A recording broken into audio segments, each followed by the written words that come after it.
When I say self-seeking path, I'm really talking about 4 stages. And these 4 stages are sort of how I've broken it down based on my experience.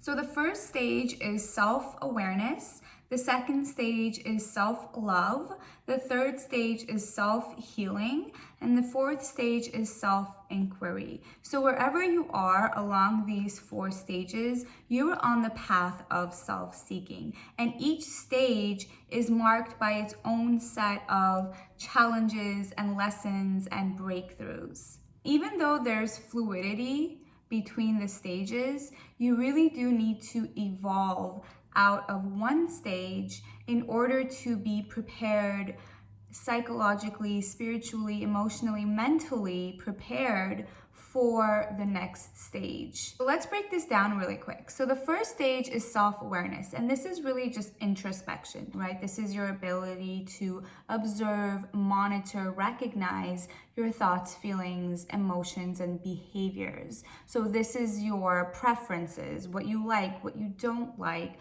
if something makes you feel good, if something makes you feel bad, and the various triggers, right? So you might say something like, when I get hungry, I get cranky, which I do.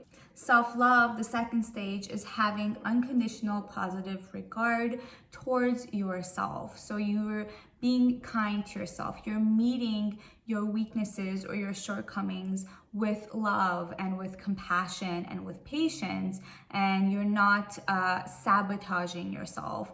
And also when something bad happens, when something doesn't go your way or something doesn't turn out, you're not letting these small failures challenge who you are as far as your sense of self-worth and your self-esteem. Self-healing is deeper inner work where you're exploring different versions of yourself. You're learning how to set boundaries. You're learning how to take care of your mental, physical, emotional, spiritual needs.